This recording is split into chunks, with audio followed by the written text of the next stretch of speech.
Assalamualaikum warahmatullahi wabarakatuh.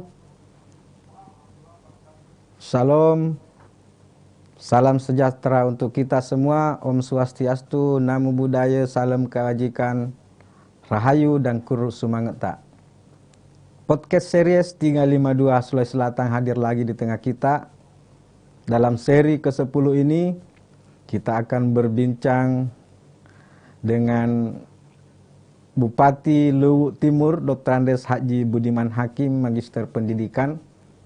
Dan saat ini kita sudah tersambung dengan beliau langsung dari Kota Malili, Luwu Timur, sekitar 555 km dari studio Tribun Timur di Jalan Cendrawasih 430 Kota Makassar, Pak Bupati. Jadi kita sekarang ini berjarak sekitar hampir 555 kilo, Pak Bupati. Jarak 565 kilo. 565 kilo, tapi jarak 565 itu hanya jarak secara fisik saja, Pak Bupati. Karena hati kita selalu menyatu. Tribun Timur dengan Luwu Timur katanya sudah ditakdirkan untuk selalu bersama, Pak Bupati. Siap. Jauh di mata, dekat di hati. Siap. Tapi Pak Bupati, ini kita berbincang dalam rangka hari ulang tahun Sulawesi Selatan yang ke-352. Untuk mengisi ulang tahun Sulawesi Selatan ini, kita mencoba membahas Sulawesi Selatan dari kabupaten kota, Pak Bupati. Dan kita mengangkat hal-hal yang menjadi inspirasi, menjadi kebanggaan Sulawesi Selatan dari kabupaten dalam 1 tahun terakhir ini. Dan kita menemukan di Luwu Timur banyak sekali inspirasi-inspirasi, banyak kebanggaan Sulawesi Selatan yang sesungguhnya dipersembahkan dari Kabupaten Luwu Timur. Salah satunya itu yang diluncurkan Pak Bupati, saya kira pada bulan Juli lalu, bulan Juli 2021 lalu, Inspiring Luwu Timur. Ini betul-betul menjadi hal yang patut menjadi inspirasi bagi daerah lain di Sulawesi Selatan khususnya dan mungkin di Indonesia pada umumnya. Tribuner, saya perkenalkan dulu bahwa Pak Dr. Andes Haji Budiman Hakim, Magister Pendidikan ini dalam 14 bulan 2 kali dilantik ya Pak Bupati oleh 2 gubernur Sulawesi Selatan. Beliau dilantik menjadi Wakil Gubernur Sulawesi Selatan pada 26 Februari 2020 oleh Gubernur Sulawesi Selatan Bapak Profesor Dr. Haji Nurdin Abdullah. Kemudian pada tanggal 5 April 2021, Pak Budiman Hakim dilantik menjadi Bupati Luwu Timur oleh PLT Gubernur Sulawesi Selatan Andi Sudirman Sulaiman. Jadi saya kira Pak Budiman ini orang pertama di Sulawesi Selatan yang dilantik menjadi kepala daerah dalam 14 bulan, 2 kali dalam 14 bulan oleh 2 gubernur berbeda di Sulawesi Selatan. Ini luar biasa. Ya, oke, Pak Budiman mungkin mau menyapa dulu tribuners kita Wijatul Luwu dimanapun berada. Tabe, silakan Pak Bupati sebelum kita lanjut. Terima kasih Pak Kamdi. Assalamualaikum warahmatullahi wabarakatuh. Waalaikumsalam warahmatullahi. Selamat siang, salam sejahtera untuk kita semua. Om Swastiastu. Namo Buddhaya, salam kebajikan, Rahayu.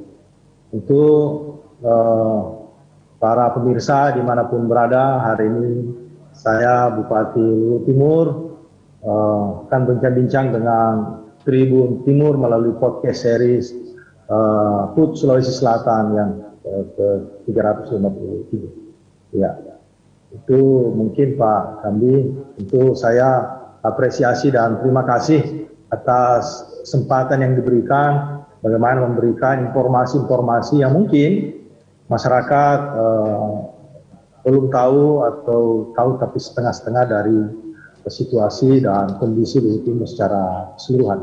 Mungkin itu saja. Terima kasih. Siap Pak Bupati.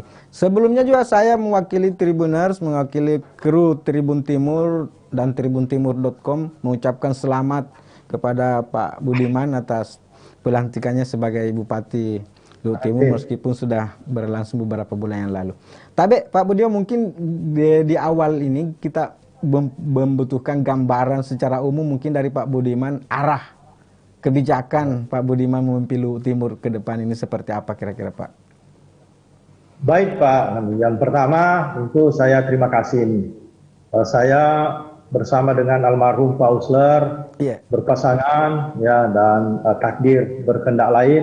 siap. Beliau mendahului kita, untuk itu saya yang pertama tentu kita berdoa mudah-mudahan almarhum ini ditempatkan di tempat yang terbaik insya Allah Subhanahu wa Ta'ala. Saya tentu bersama beliau membangun beberapa komitmen-komitmen termasuk di dalamnya bagaimana visi Luhut Timur yang berkelanjutan dan lebih maju berlandas nilai agama dan budaya. Itu yang kami gagas kemarin sebagai visi kami. Tapi sebelumnya bahwa kami berdua adalah birokrat yang Allah takdirkan berpasangan di Iya. pilkada yang lalu. Saya pernah jadi guru dan pernah jadi guru di Makassar selama 9 tahun. Saya juga pernah jadi pelatih renang kurang lebih 17 tahun di Sulawesi Selatan. Ya, kemudian saya pindah ke Luhut Timur menjadi kepala bidang, kabak, dan beberapa kepala dinas saya tempati. Pernah jadi asisten 1, 2, staf ahli. Terakhir saya kepala Bapelitbangda. Sebelum itu jadi calon wakil bupati kemarin. Tunggu Tentu dulu Pak dengan Bupati, tunggu dulu. Sebentar, Ya. sebelum kita lanjut, saya tertarik itu tadi pelatih renang itu Pak Bupati. Ya, jadi Bagaimana itu? saya dulu di Makassar, jadi saya Iya. ini alumni olahraga. S1, Oh. S2 saya memang dari IKIP.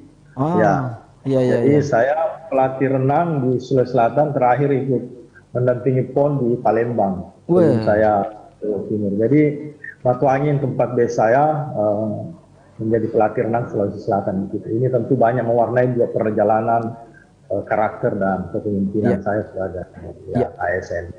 Kenapa saya tanyakan itu Pak Bupati, kan baru-baru kita mengikuti PON 20 di Papua dan renang ini Ya. termasuk andalan Sulawesi Selatan kalau dari dulu ya Pak Bupati. Memang seperti itu Kelihatannya waktu zaman Pak Budiman jadi pelatihnya, memang juga renang ini sudah menjadi andalan Sulawesi Selatan kan waktu itu. Jadi renang itu menjadi dasar semua. Jadi kalau orang menjadi pemain polo air harus bisa berenang. Orang menjadi synchronized swimming itu harus bisa jadi perenang. Jadi beberapa atlet yang kemarin mendapatkan medali sebelumnya itu adalah waktu saya ikut di Palembang, itu mantan-mantan atlet renang yang berpindah menjadi perenang indah. Ya, kelihatannya seperti itu. Ya, kalau di event di zaman saya itu di event renang tidak, kalau di event kejurnas sama sekali bisa dapat medali. Ya, seperti itu. Ya, kalau pengalaman Pak Bupati sebagai pelatih renang dan mungkin juga atlet renang ya, adakah nilai-nilai dari situ yang bisa diimplementasikan dalam pemerintahan kita Pak Bupati atau sebagai pucuk pimpinan daerah sekarang? Jadi saya ini salah satu pelatih yang tidak pernah menjadi atlet renang. Jadi ini unik juga. Jadi saya tidak satu kali pun ikut bertanding, tapi saya bisa menjadi pelatih renang di Sulawesi Selatan. Tapi ada hal pelajaran penting bahwa kedisiplinan, menghargai waktu. Siap. Ini betul-betul membentuk sosok kita. Jadi pelatih itu kan pemimpin, bisa mempengaruhi orang untuk melakukan sesuatu yang jauh lebih baik, melampaui kadang-kadang kapasitas mereka. Iya. Jadi dorong anak-anak kita. Jadi itu ya bukan hal mudah menjadi seorang pelatih, karena ini bukan pekerjaan sampingan. Iya. Ini dan itu lama saya boleh jadi ini sedikit mempengaruhi dalam pola kepemimpinan saya. Ditambah dengan beberapa tentu pelatihan-pelatihan, pendidikan-pendidikan yang secara struktural harus kita jalani secara bersama-sama.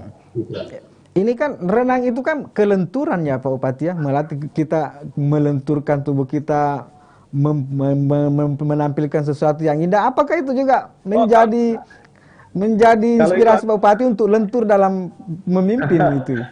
Kalau itu renang indah itu Pak yang lentur. Oh. Saya kalau renang langsung ingat itu saja Pak Bupati kalau senang. Ya langsung, jadi renang itu yang cepat itu ya. Siap.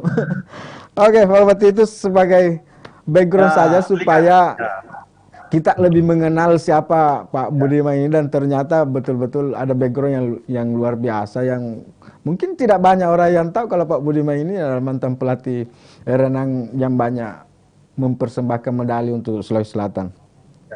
Tapi Pak Bupati, beberapa sambutan Pak Bupati, wartawan kami merekam bahwa Pak Bupati sering menyebut tagline Bupati pertama kali dan pertama jadi Bupati. Itu maksudnya apa itu Pak Bupati?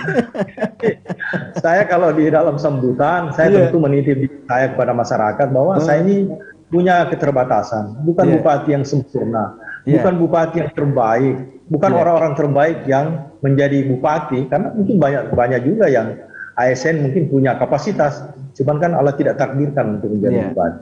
Dan saya bupati baru menjadi bupati, kan bupati baru. Yang selalu saya sebut, saya ini bupati baru dan baru jadi bupati karena saya bukan incumbent. Iya. Nah, karena sebelumnya guru, saya guru dan birokrat gitu. Ya, pindah-pindah ke tempat itu. Jangan saya pikir memang di birokrasi ini kalau kita digeser-geser itu bagian daripada sesuatu yang baik. Betul. Ya, untuk memahami beberapa pekerjaan-pekerjaan. Kita bisa bayangkan kalau seperti saya ini yang bergandengan dengan tadinya incumbent, tiba-tiba kondisi kita tidak tahu, meninggal almarhum. Saya kalau tidak punya pengalaman birokrasi, tentu saya pasti gagap di dalam memimpin. Tapi barakallah saya punya pengalaman di beberapa dinas dan pernah asisten 1 dan 2, pernah kepala Bapeda. Ini menjadikan kekuatan saya di dalam memimpin daerah ini. Jadi saya tidak gagap di dalam melanjutkan apa yang almarhum Pak Husler lakukan, apa yang Andi Hatta lakukan. Itu semua bahagian daripada yang harus saya lanjutkan. Kenapa? Karena memang pembangunan ini tidak boleh sepotong-sepotong. Karena ini bahagian daripada rencana jangka panjang daerah. Kita di breakdown menjadi RPJMD, menjadi RKPD. Ini semua. Kalau ini nanti tidak nyambung, kita tidak tahu ujungnya Luhut Timur seperti apa. Nah, inilah pentingnya kita memahami seluruh tahapan-tahapan perencanaan yang ada sehingga Luhut Timur ini bisa betul-betul terarah ke depan seperti apa pembangunan itu. Tapi apa pada zaman Pak Opu Andi Hasan, Pak Husler sudah di Pemkab Luhut Timur ya? Pak Budiman. Ya, saya di zaman Opu Andi Hatta, saya kepala dinas.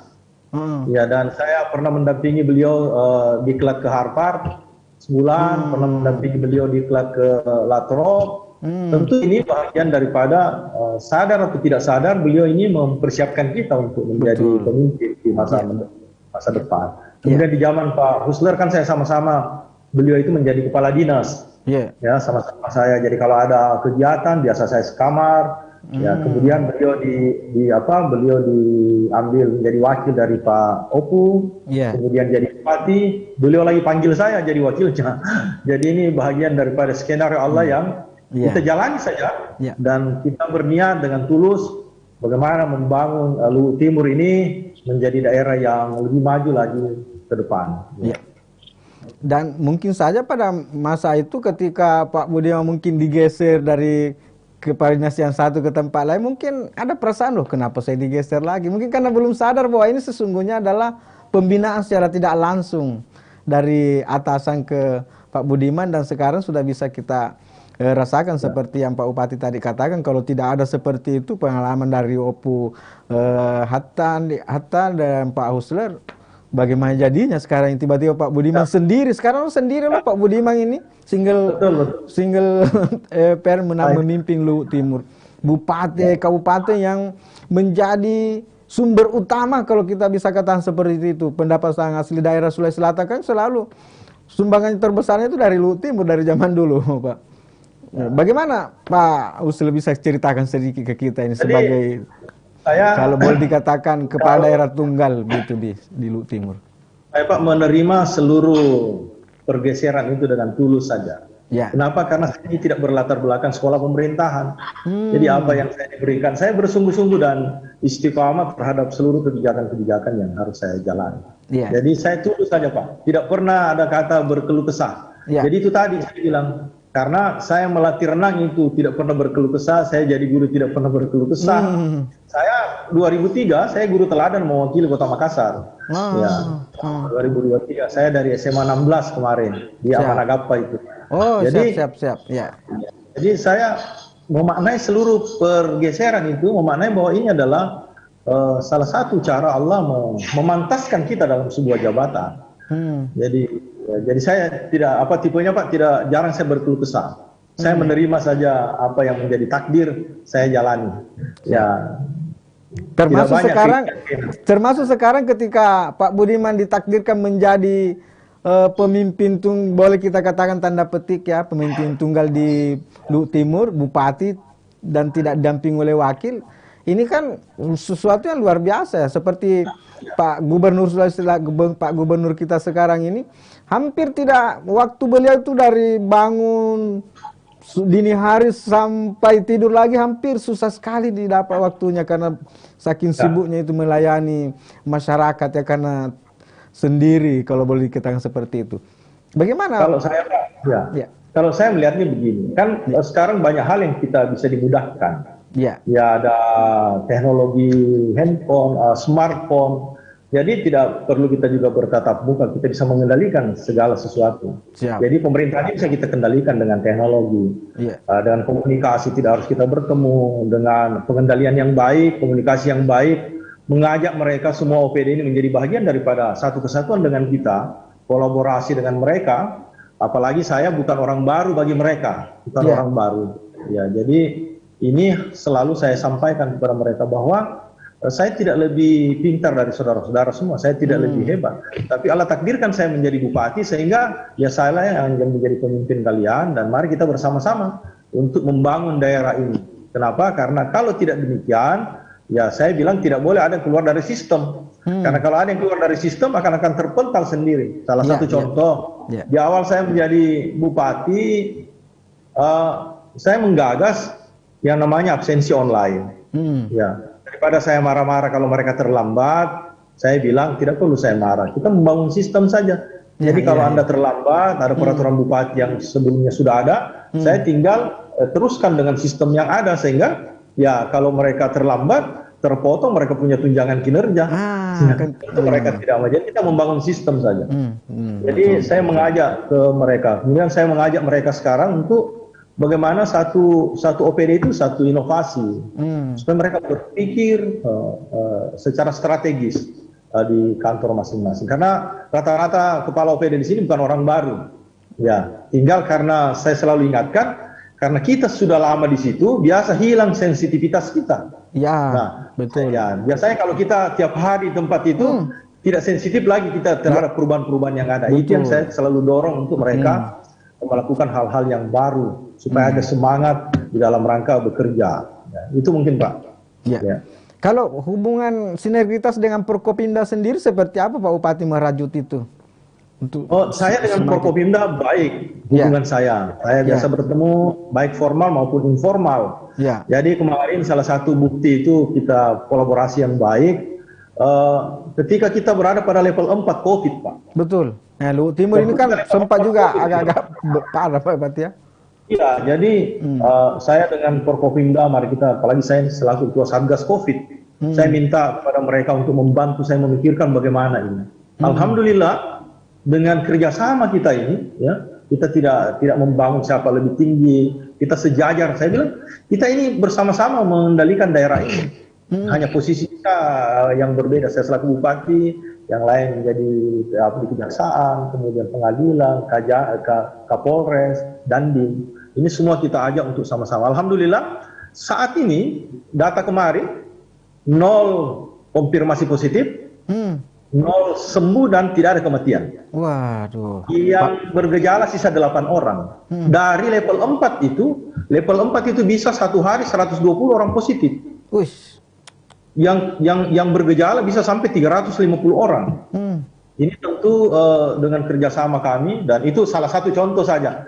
Dan beberapa hal kami bisa telepon-teleponan, bisa kami ngopi secara informal, apa saja bisa kita ceritakan, kita saling mengunjungi. Ya, dalam konteks formal maupun informal kita saling mengunjungi. Jadi kami bertemu ini bukan hanya di tempat formal saja ada acara. Kami bisa bertelepon. Kalau saya meninggalkan daerah, saya pamit sama mereka. Izin Pak Kapolres, Pak Kajari, saya tinggalkan dulu Luhut Timur, saya titip daerah kita masing-masing kendali. Itu kira-kira pola komunikasi lah Pak yang saya bangun. Ya, kembali lagi bahwa saya ini bukan siapa-siapa jadi bupati. Ya, Allah takdirkan saya. Jadi betul. Saya harus bagaimana meminta bantuan kepada siapa orang-orang yang bisa membantu Luhut Timur. Jadi kita berharap seperti itu Pak. Tidak bisa kita mengandalkan karena ini kan saya bupati, tidak.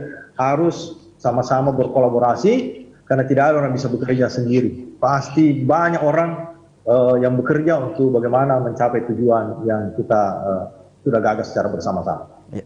Sesungguhnya kesadaran itulah sesungguhnya menjadi kekuatan utamanya Pak Budiman Hakim kalau kita lihat. Dan kesadaran bahwa saya ini bukan siapa-siapa tanda kutip itu justru karena kesadaran itu Pak Budiman merasa perlu selalu bekerja sama. Dan kunci kesuksesan di era sekarang ini kan kerjasama dan kolaborasi Pak Budiman.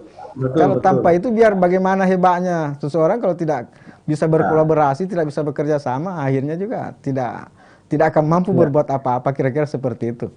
Dan apalagi dengan Forkopimda ya, apalagi Lu Timur ini loh daerah yang luar biasa. Di sana kan ada Inko ya Pak Bupati ya, ada EVT Pale ya, yang begitu kompleks juga kadang-kadang masalahnya di situ.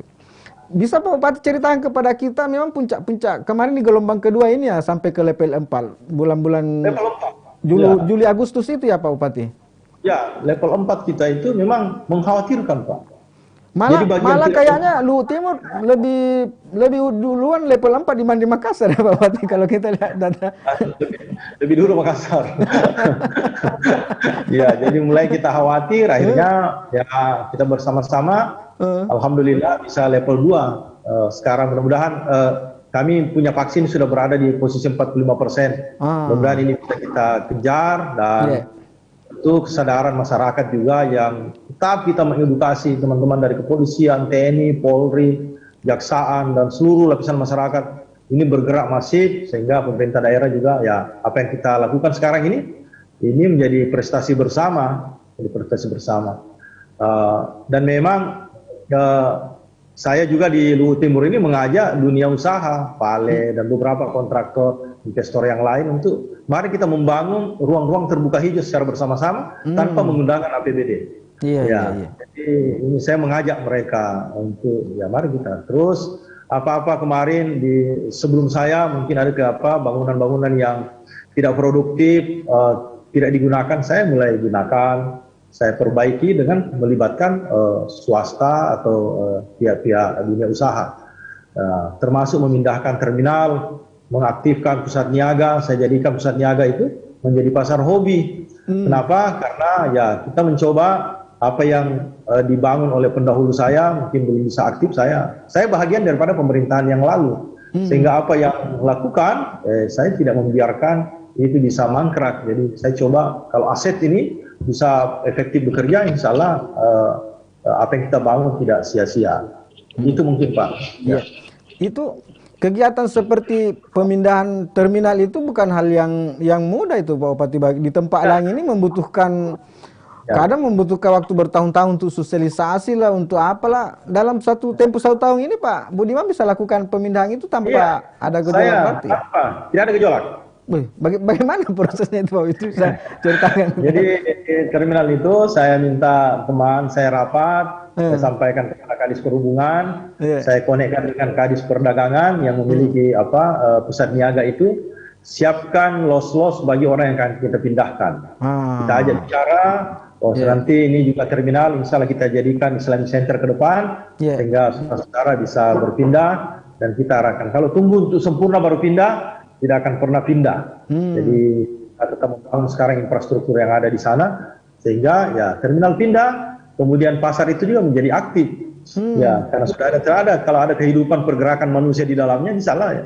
Ini bisa kalau ada kekurangan pastilah namanya manusia pasti keluh kesahnya juga lebih banyak ya. Tapi saya selalu mengatakan sama kepala dinas jangan berpikir yang hal-hal yang negatifnya. Kalau 60 los itu terisi 58, nggak usah pikir yang 2, pikir yang 58. Karena kalau pikir yang 2 nanti akan merembes ke 58.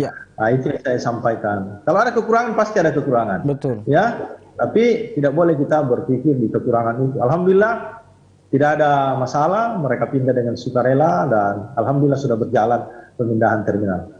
Itu. Ya. Tapi Pak Bupati, ini sebenarnya apa sih yang menjadi target-target utama Pak Budiman ini untuk menggapai visi misi yang Pak Budiman susun kemarin dengan Pak Husler barangkali itu di awal periode ini?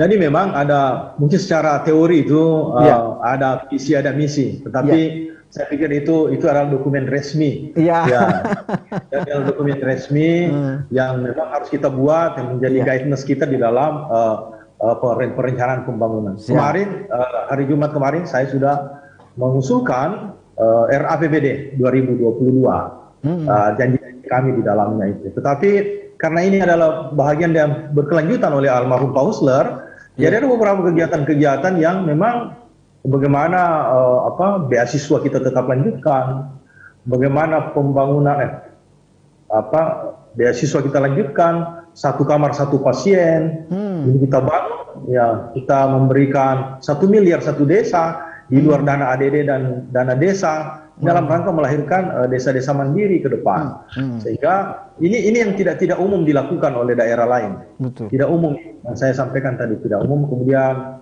kita berharap bahwa kesehatan, pendidikan ini tetap menjadi prioritas, termasuk infrastruktur yang ada di wilayah Luhut Timur kita bangun.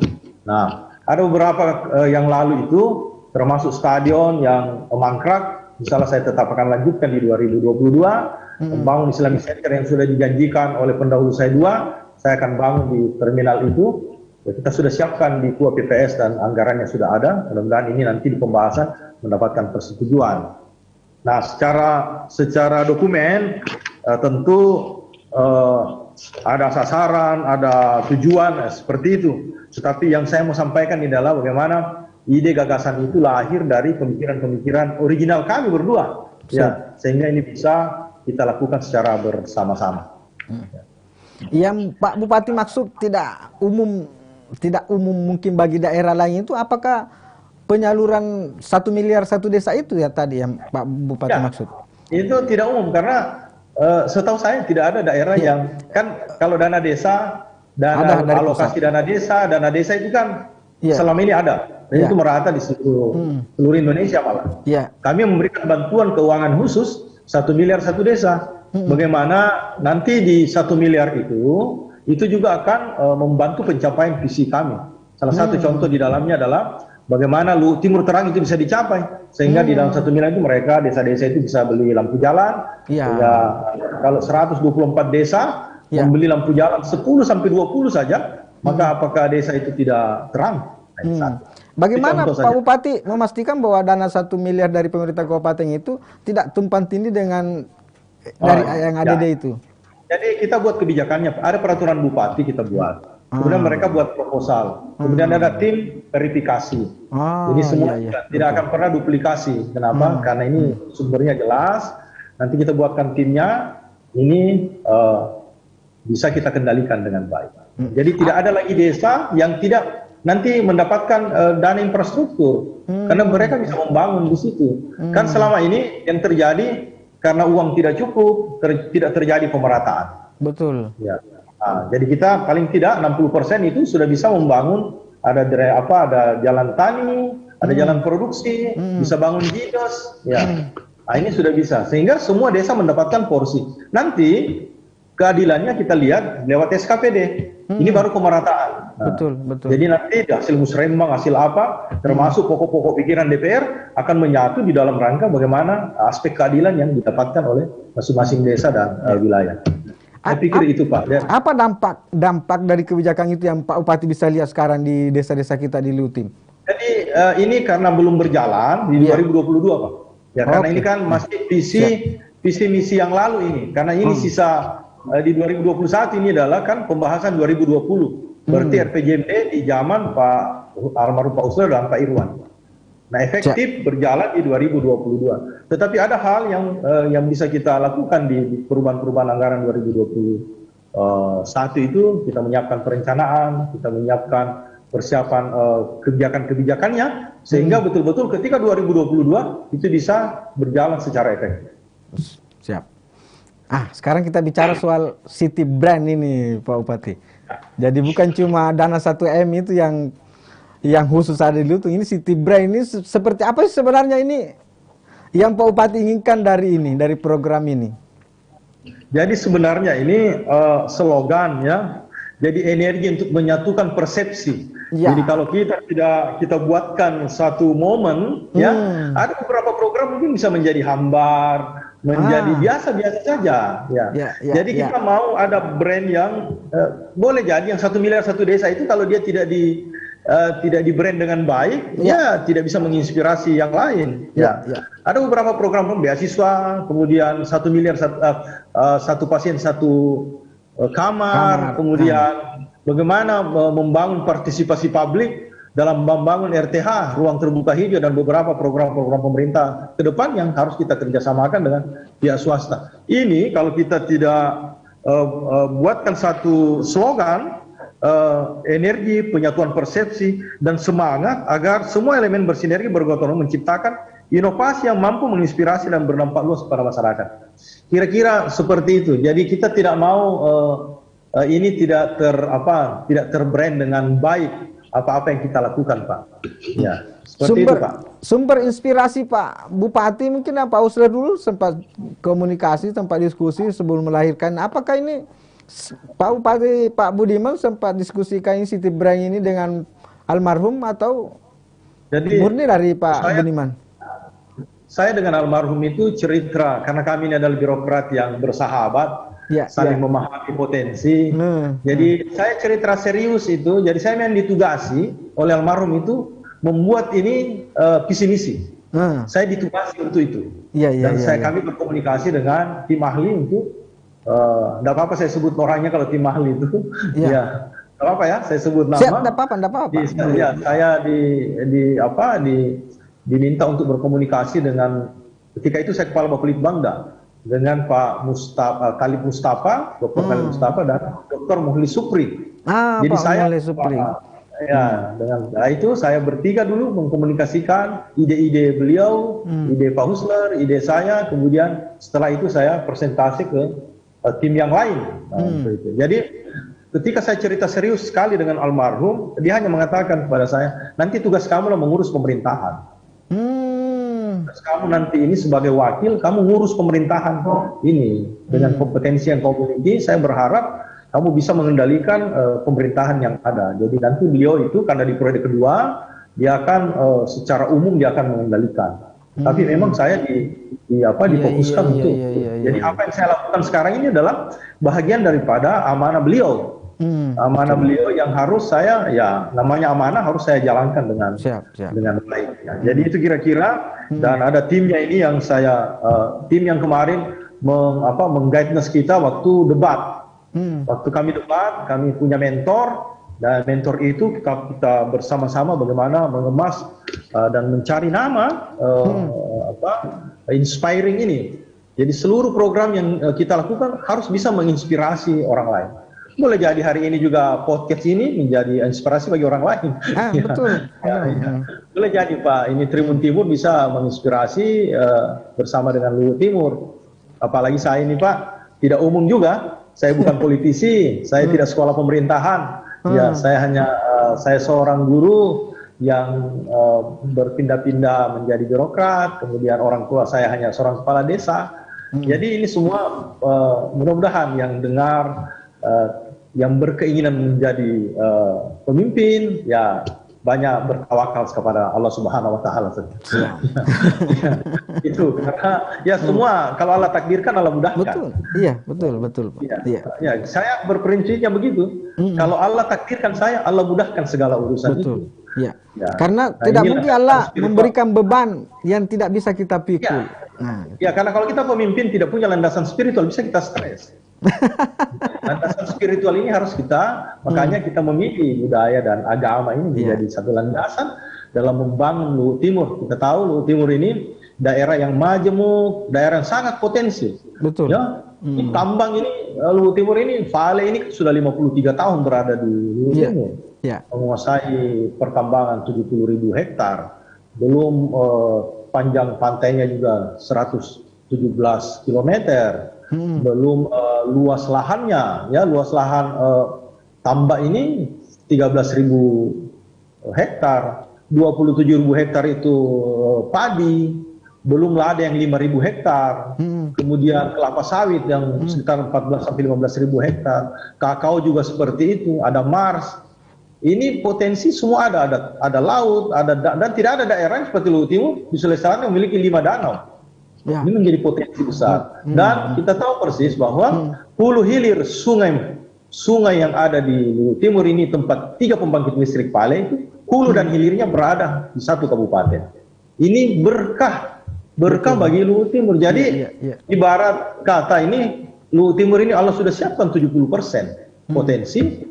30% itu dengan sentuhan kebijakan, sentuhan pemikiran, mudah-mudahan ini bisa menjadikan 300.000 penduduk Luwu Timur ini bisa kemiskinannya menurun dan tingkat pendapatannya bisa lebih baik dan melahirkan kesejahteraan. Kira-kira itu harapan kita menggagas seluruh program yang berbasis desa, kemudian menata kota, kemudian bagaimana investasi masuk.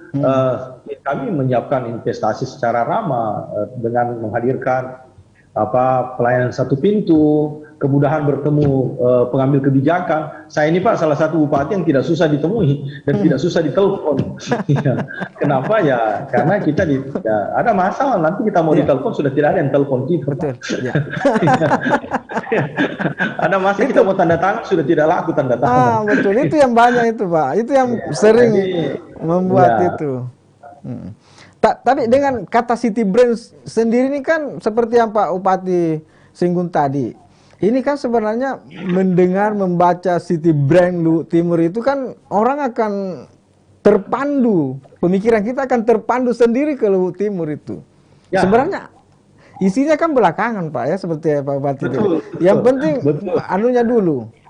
Sesuatu yang membuat orang tertarik dulu. Apakah orang dari luar Luwu Timur atau orang Luwu Tim sendiri tertarik dulu city brand itu, akhirnya untuk mengisinya orang akan lebih bersemangat lagi untuk mengisinya setelah mengetahui bahwa isinya itu ini karena dia sudah tertarik dengan motonya, dengan logonya apanya, akhirnya lebih bersemangat untuk melaksanakan isinya itu. Begitukah yang Pak Bupati harapkan dari city brand itu atau ada yang lain mungkin? Tepat sekali Pak, kan kemarin itu baru kita soft launching. Iya. Jadi kita soft launching ini kita lihat reaksi. Kita soft launching. Tanggal 10 November nanti berdepatan Hari Pahlawan, kita akan grand launching.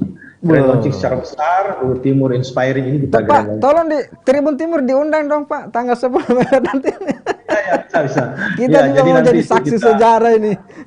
Jadi kita buatkan nanti hari Senin ini tim saya akan presentase seperti apa model grand launching itu kita akan tempatkan di GOR. Kami punya GOR, kenapa? Karena ini masih pandemi. Tadinya kita mau di lapangan terbuka, tapi karena pandemi kita tetap harus protokol kesehatan. Nanti selebihnya kita virtual. Dan ada beberapa nanti di situ akan kita launching. Termasuk Vale akan terlibat di dalamnya. Ada beberapa yang kita bisa bicarakan. Di situ nanti juga kami akan launching Luwu Timur Berbagi. Jadi teman-teman sekarang ini OPD ini di hari Jumat itu ada gerakan berbagi. Ya, saya bilang gerakan berbagi ini semua agama menganjurkan. Karena apa? Boleh jadi ini asbab hidayah, asbab berkah Allah turunkan kalau kita banyak berbagi. Jadi saya juga mencoba memindahkan juga jam olahraga itu di hari Rabu. Mungkin tidak umum. Tapi saya bicara dengan teman-teman kita olahraga di hari Rabu. Dan Jumat itu kita jadikan Jumat berkah. Tidak ada lagi teman-teman saya Muslim pakai baju kos pergi salat Jumat. Kan aneh selama ini Pak Bupati, hari Jumat dijadikan hari olahraga. Akhirnya hari Jumat pejabat-pejabat kita berkeliaran dengan baju-baju olahraga, baju-baju kos. Cepat sekali itu Pak Bupati. Dipindahkan ke hari Rabu, hari Jumat fokus hari Jumat berkah, hari ibadah. Olahraga di hari Rabu itu setelah olahraga mereka ganti baju, tetap kerja.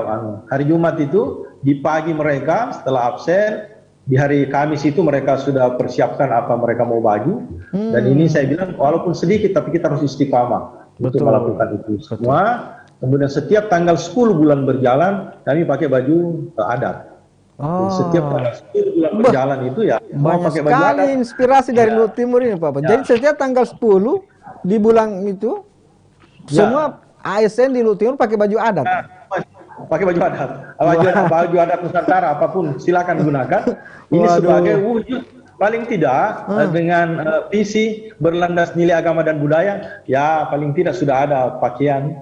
Dan saya minta sama teman-teman yang bergerak itu, coba jangan sampai ada dalam rangka melihat ini ada asimilasi budaya dan pakaian, bisa ada satu gagasan yang muncul, nanti akan lahir satu pakaian yang cocok ciri khasnya dengan Luhut Timur. Saya mau seperti itu. Jadi sementara itu saya mungkin sampaikan bagi Pak Bupati itu hal sederhana, tapi dampaknya itu luar biasa itu Pak Bupati. Dengan pakai baju adat, penyewaan baju adat itu akan hidup, akan berkembang di masyarakat kita. Padahal hanya dan satu bisa ini, rupanya teman-teman saya ini ada menimbulkan keceriaan. Keceriaan karena mereka keluar dari suasana yang lain. Ya, jadi setiap tanggal 10 itu sebelum mereka kerja foto-foto dulu di depan karena mereka akan mengabadikan baju adat. Ada juga yang merasa jadi pengantin baru lagi Pak Bupati. Jadi saya bilang sama teman-teman, kalau ada yang mau pengantin ASN, pilihlah tanggal 10. Supaya banyak pengantarnya. Pakai baju adat semua yang datang, tidak perlu sewa. Sewa yang penjemput tamu, tinggal panggil semuanya, sudah ada baju adat. Ini sudah ada yang buktikan Pak Bupati. Saya belum dapat, tapi saya sarankan begitu. Kalau ada yang dapat jodoh, ya bolehlah dicoba. Pak Bupati, ayo ke Lutim. Apa sesungguhnya yang Pak Bupati harapkan dari tagline itu? Jadi Luhut Timur ini karena dia jauh Pak, jauh 150 harus ada yang berbeda. Ya, jadi boleh jadi kita mengajak orang untuk ke Lutim. Boleh jadi kami di sini melihat Danau Matano, Danau Towoti, Danau Mahalon itu hal biasa. Karena hampir setiap hari kita lihat. Tapi bagi orang yang baru datang sekali, kalau selfie di situ foto-foto, seperti mereka di luar negeri. Iya. Nah, ini lokasi tambang ada, lokasi ini lautnya juga bagus, ada pulau Bulu Poloe, ada sungai-sungainya yang bagus, ada air terjun, Mata Buntu, dan ada beberapa daerah-daerah destinasi yang penting untuk kita kunjungi. Paling tidak bagi orang yang tidak pernah melihat lokasi tambang nikel, ya bisa datang di sini. Ada satu pabrik yang sudah 50 tahun lebih berada di timur. Ini mari, jadi ayo ini artinya mengajak orang ke Luhut Timur. Ada beberapa pertandingan-pertandingan yang takraw, voli pasir. Saya diberitahu, mari kita terima sebagai tuan rumah. Mari kita perlihatkan bahwa daerah ini di ujung Sulawesi Selatan ada daerah yang sekeping surga lah titik di Luhut Timur. Nah, itu. Jadi yang kita 70% sumber daya alamnya sudah tersedia, tinggal disentuh 30% sumber daya manusia akan mensejahterakan masyarakat. Tentu 30% itu ada Tribun Timur di dalamnya. Siap. Senang sekali Pak James dengar itu Pak Bupati. Berdiri lompat-lompat dia. Pak Bupati mau ajak Tribun Timur. Saya dulu mendampingi almarhum ke Tribun Timur. Siap. Saya hadir di situ. Ya. Di Luhut Timur itu kan ada festival Danau Matano Pak Bupati yang selalu kita nantikan tiap tahun. Ya. Adakah kebijakan nanti Pak Bupati untuk festival itu nanti ke depan kira-kira seperti apa? Jadi memang di dalam visi kami ada festival budaya. Di dalamnya ada festival Sungai Malili, ada festival Danau Matano.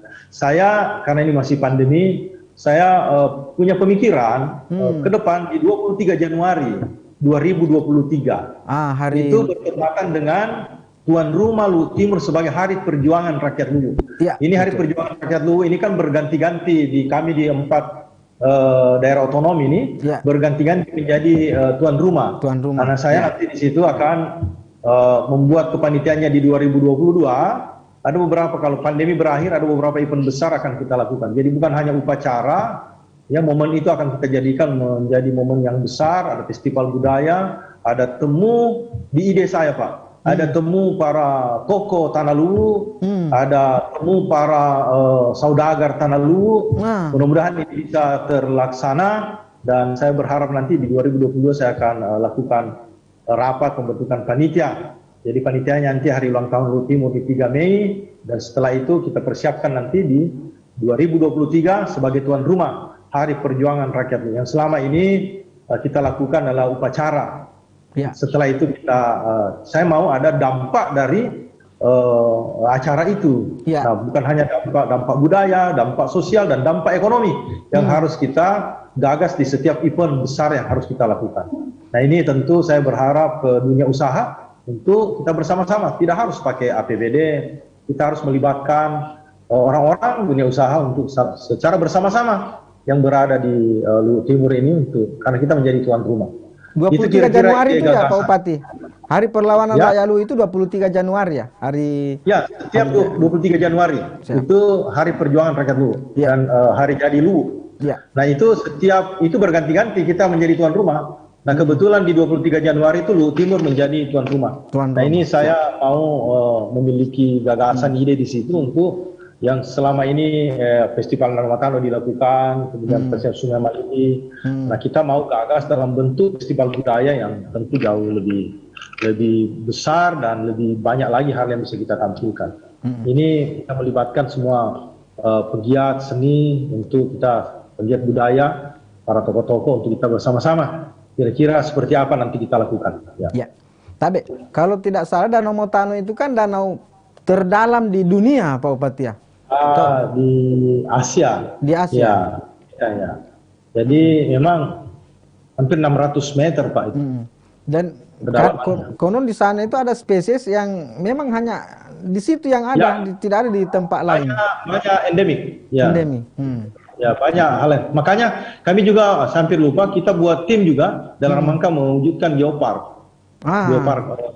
Jadi sementara ini timnya menyiapkan dokumen-dokumen. Mudah-mudahan ya di era kepemimpinan saya ini bisa lahir geopark Patano Geopark. Terus di Vale juga sementara akan membuat Sawer Gading Park ya.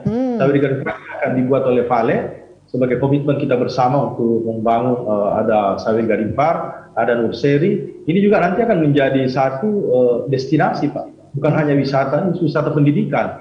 Ya, wisata pendidikan dan wisata alam yang Vale akan membuat dalam waktu dekat. Kalau Pak Bupati di tempat lain kan seperti di Bone sudah bangun patung Arupalaka, kalau di Baru sudah ada patung Coli Pujie. Apakah di Lutim tidak berpikiran untuk bangun patung Sawer Gading di sana atau Sawer Gading terlalu jauh, masih susah termanifestasi dalam bentuk patung ya Pak Bupati? Atau bagaimana menurut Pak itu? Saya mengajak Vale kemarin saya mengajak untuk dia di antara kantor bupati ini dengan rumah jabatan ada lingkaran kurang lebih 4 hektar bundaran. Jadi itu saya minta sekarang Vale sementara desain dan sudah uji tanah untuk membuat namanya Bundaran Batara Guru. Jadi itu nanti di Bandaran Batara Guru itu ada 5 lingkaran dan ada 1 tugu besar yang bisa menceritakan tentang Luwu Timur. Jadi ada lingkaran geopark, ada lingkaran mining, ada amphitheater, dan ini mudah-mudahan di 4 hektar ini semua kita serahkan kepada Vale untuk melahirkan itu, menciptakan membangun. Pemerintah menerima manfaat bersama masyarakat. Setelah mereka bangun, kami akan pelihara. Jadi ini komitmen kami dengan manajemen PT Vale, Ibu Febri, dan mereka sudah kemarin kita groundbreaking bersama-sama. Mudah-mudahan dalam waktu tidak terlalu lama ini bisa segera dilakukan. Jadi itu di antara rumah jabatan dan kantor bupati ya Pak Bupati nanti itu hamparan itu. Jadi kalau Bapak ke Luwu Timur ini rumah jabatan bupati itu berhadapan dengan kantor bupati. Ya, berhadapan. Jadi kira-kira ya kalau di Canberra itu kan parlemen dan parlemen dengan TNI. Nah, ini dalam konteks kecil Luwu Timur ya ada situasi begitu kalau kita biasa seperti ini mimpi pendahulu kami nih. Saya ini kan melanjutkan saja apa yang mereka gagas dan ini kita berharap ini tidak terputus karena kalau dia terputus idenya ini nanti arah pembangunannya tidak jelas ke depan. Betul. Kita dalam bingkai nasional, kita dalam bingkai rencana pembangunan jangka panjang Luwu Timur sampai 2025, itu nanti kita selesaikan di era saya ini di akhir RPJP. Nanti lagi akan dibuat lagi rencana pembangunan jangka panjang 25 tahun ke depan lagi. Kita berharap di usia 18 tahun Luwu Timur ini banyak capaian-capaian yang harus kita perlihatkan kepada masyarakat. Tapi sekali lagi saya mau katakan bahwa kesadaran-kesadaran seperti inilah sesungguhnya menjadi kekuatan Pak Budiman Hakim. Kesadaran bahwa saya ini harus melanjutkan pendahulu saya, pembangunan di Lutung harus berkesinambungan. Inilah sesungguhnya kekuatan itu. Kan banyak kan di tempat lain kita bisa melihat Pak Bupati tidak seperti ini. Jadi ini juga hal yang luar biasa menurut saya dari Pak Budiman Hakim ini, kesadaran-kesadaran seperti itu. Ya, saya kasih contoh. Ya. Jadi saya masuk ada Nurseri. Nurseri ini kan tempat pembibitan Ya. yang selama ini tidak berfungsi, saya fungsikan. Ya. Contoh kecil, kantin PKK, saya fungsikan. Saya ajak orang-orang swasta, ayo bantu saya ini. Kita mau fungsikan pusat niaga, kita fungsikan. Insya Allah stadion yang belum jadi ini saya akan lanjutkan. Kemudian ide gagasan kemarin terkait dengan Islamic Center saya tetap lanjutkan. Kemudian Sungai Malili tetap kita tata. Jadi menata kota dengan membangun desa dengan kebijakan. Jadi kebijakan membangun kota ini melalui kerjasama pihak swasta di dalam membangun ruang-ruang terbuka, taman-taman. Kemudian membangun desa melalui program 1 miliar 1 desa. Jadi bukan hanya diomongkan, tetapi diwujudkan dalam bentuk kebijakan. Jadi membangun desa ini melalui kebijakan penganggaran 1 miliar, tambahan bantuan keuangan khusus, dan menata kota ini melalui kebijakan beberapa perusahaan-perusahaan swasta kita ajak secara bersama-sama. Silakan melihat mana taman yang Anda mau bangun, silakan tulis nama perusahaan Anda sebagai legacy bagi sebuah investasi yang ada. Jadi ini saya mendorong seperti itu. Mudah-mudahan ini mimpi-mimpi masyarakat melalui saya ini bisa terwujud dengan baik lah. Tentu saya bukan bupati sempurna juga, bukan saya, tapi saya mencoba untuk bagaimana mengajak seluruh orang di Lutung Timur. Saya biasa katakan sama masyarakat, seandainya saya diberi tongkat ajaib, saya bisa tongkat saya kumpulkan dan Lutung Timur menjadi jauh lebih baik lagi. saya cerita seperti itu. Tapi itu kan bisa tercapai dengan kolaborasi, dengan kerjasama, dengan kesadaran. Nah, semua itu bisa saya tercapai, Pak Bupati, ya, dengan komitmen, dengan kolaborasi, dengan kerjasama, dan sekali lagi dengan semangat, dengan bingkai city brand Lutung Timur itu. Semuanya itu bukan hal mustahil untuk terwujud. Ya. Tapi Pak Bupati, masih pernahkah Pak Bupati jalan-jalan ke SMA 16 Makassar setelah dilantik? Atau ada komunikasi dengan... Setelah saya dilantik ini tidak pernah. Tapi kalau dengan atlet-atlet renang biasa saya berkomunikasi. Saya masih ada di grup-grup mereka itu. Saya masih berada, ya kalau saya bertemu dengan mereka, keluar dari pekerjaan rutinitas saya, terus bercerita dengan mereka tentang bagaimana mereka bahagian daripada sejarah perjalanan hidup saya, Pak. Termasuk di SMA 16, saya mendapatkan tempat-tempat kerja yang semua. Siapa-siapa di sana yang kalau boleh kami tahu, yang kalau boleh kita katakan sahabat Pak Budiman di SMA 16 mungkin yang banyak teman diskusi kita. Saya kan berteman baik dengan semua orang, Pak. Jadi di situ ya kepala sekolah saya ada Pak Mustafa Said, dan ada Pak Sultan Sija, ada Pak Masud, sudah ada yang meninggal katanya, dan ada beberapa teman-teman. Saya guru olahraga kemarin di sana 9 tahun, Pak. Jadi ya banyak hal yang saya dapatkan sebagai, karena tidak mungkin saya berada pada posisi sekarang ini kalau saya tidak punya pengalaman-pengalaman yang baik di organisasi-organisasi yang saya tempati. Jadi lingkungan-lingkungan positif itulah yang mendorong kita untuk jauh lebih baik. Kalau SMA-nya Pak Bupati dulu di mana? Saya TK, SMP, SMA di Malili, Pak. Oh. Saya di Lutung Timur, Pak. Ya, seandainya ada perguruan tinggi di Lutung Timur, mungkin saya tidak ke Makassar juga. Dengan dulu ya jauh sekali, Pak. Kita berangkatnya jam 2 malam, jam 2 siang, tiba di Makassar subuh. Kalau sekarang ini kita bisa berangkat malam, tiba subuh. Karena jadi TK sampai SMA di Malili, karena terpanggil untuk menjadi guru, akhirnya ke Makassar untuk kuliah di IKIP. Karena di Malili belum ada IKIP.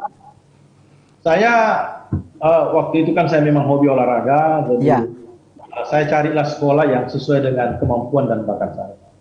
Jadi saya masuklah di jurusan olahraga. Saya tidak mengalami kendala. Setelah itu tadinya saya berpikir, kalau saya masuk ke pelatihan ini saya jadi pelatih. Katanya berharap jadi pelatih bola, saya jadi pelatih renang, Pak. Selalu ada hal yang berbeda di dalam hidup saya ini. Saya Oh hobi jadi bola, jadi awalnya, pelatih. awalnya Pak Budiman mau jadi pelatih bola. Saya rencana begitu, pikiran saya. Saya jadi pelatih renang. Ya, seperti itulah. Tidak Untung pernah bukan renang saya indah Pak. Jadi kalau pelatih renang indah, waduh banyak ya kan. Iya, iya. Ah, Jadi ya, seperti itu. iya. Tapi Pak Budiman, kita sudah di penghujung ini. Kita apa harapan-harapan Pak Budiman dalam rangka ulang tahun Sulawesi Selatan ke 352 ini? Mungkin ada yang Pak Budiman harapkan? Nah, jadi memang kita berharap bahwa Sulawesi Selatan yang di dalamnya ada Luwu Timur yang luas wilayahnya 11% dari luas Sulawesi Selatan menjadi penopang sumber daya alam yang besar bagi Sulawesi Selatan. Harapannya adalah insya secara bersama-sama kita berharap Sulawesi Selatan jauh lebih baik lagi, lebih maju lagi ke depan sehingga Luwu Timur ada di dalamnya. Harapan itu tentu tidak muluk-muluk. Kenapa? Karena Sulawesi Selatan di tangan Bapak Pelaksana Tugas Gubernur bisa lihat dalam penanganan COVID dan komunikasi kita berkolaborasi dengan kami juga dan bersyukur kita biasa berkolaborasi dengan baik. Harapan itu tentu semoga di HUT Sulawesi Selatan ke-352 ini dengan temanya Sipakat Tahu ya, Sulawesi Selatan menjadi provinsi yang maju, unggul ya, dari provinsi serta kolaborasi dan kabupaten kota yang terbangun selama ini dapat terus dilanjutkan demi mewujudkan kesejahteraan masyarakat. Ya. Itu saja mungkin Pak harapan kami selaku Bupati. Ya. Tapi Pak Bupati, sebelum kita akhiri ya, ini ada banyak sekali komentar di line Facebook kami dan ini ada seratusan ini yang menonton langsung kita sekarang ini. Pak Bupati, ada beberapa komentar ini yang menarik untuk saya bacakan. Jailani, makasih doanya semua. Jadi Jailani berterima kasih dan berharap doa dari seluruh Tribuners untuk Pak Budiman semoga sukses, dan tentu saja doa dan doa kita bersama untuk almarhum Pak Torik Kusler, semoga beliau mendapatkan tempat yang terbaik di sisi Allah Subhanahu wa taala. Ini ada juga Pak Ros Alwi, Pak Sabri Billy, Pak Irhami binti Jarir, Pak Azal Pasudi, Pak Taruna Asatu, Ahmad Iqbal, Luwu Timur Inspiring, Hamka Ahmad, Nadia Asad, Alhamdulillah Luwu Timur semakin maju. Pak Tommy, Masya Allah, Jumat berbagi semoga berkah untuk Luwu Inspiring, dari tertarik dengan Jumat berkah itu. Ada Ruli Heriawan, Asdar, luar biasa. Ini banyak sekali komentar ini Pak Bupati. Ini menunjukkan bahwa banyak yang peduli dengan kita, banyak peduli dengan Luwu Timur. Tapi terakhir sekali Pak Bupati, bagaimana pola komunikasi Pak Budiman dengan petinggi-petinggi di Pale sebenarnya Pak Bupati? Ini kan biasa juga jadi masalah itu Pak. Ya, ya. Jadi saya ini punya pengalaman berkomunikasi dengan baik dengan Pale. Saya hampir 7 tahun jadi kepala dinas tenaga kerja. Ya. Jadi di awal saya masuk, saya mencoba memikirkan hal-hal apa yang perlu saya komunikasikan secara formal. Maka saya menyurat secara formal ke Pale dengan 11 poin isu strategis. Mungkin Pak ini. Jadi itu pola komunikasi formal saya. Setelah itu lahirlah beberapa komunikasi yang kita gagas secara bersama-sama. Kenapa? Karena Pale ini merupakan perusahaan yang sangat strategis bagi bukan hanya bagi Luwu Timur, bagi Sulawesi Selatan, dan bagi Republik ini.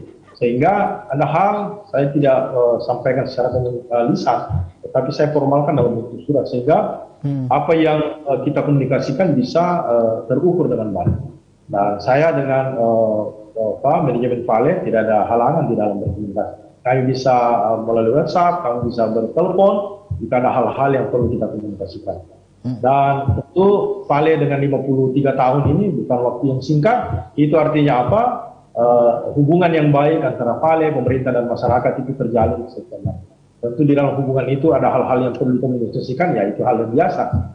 Saya berharap bahwa keberadaan Pale bisa mendorong Luwu Timur ini dalam sektor pemberdayaan, dalam sektor pendapatan daerah, ini harus kita tetap berharap pada peningkatan. Itu saja mungkin Pak. Jadi ada apa dalam program PALE, program pemberdayaannya kita bersinergi karena itu 38 desa di wilayah pemberdayaan PALE. Jadi kita bisa bayangkan Pak, kalau 38 desa itu ada PALE, ada dana 1 miliar satu desa, ada ADD dan ada dana desa. Ini kalau dikelola dengan baik, misalnya akan melahirkan kesejahteraan bagi masyarakat. Ya. Tentu pola komunikasi saya baik Pak, kalau dengan manajemen PALE. Ya. Atau dengan siapa saja sebenarnya saya komunikasi dengan baik. Ya.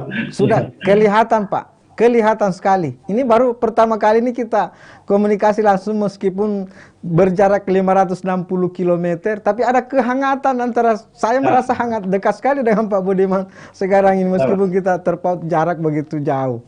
Itu artinya bahwa yang Pak Budiman katakan itu sesungguhnya sangat benar sekali dengan pola komunikasi itu.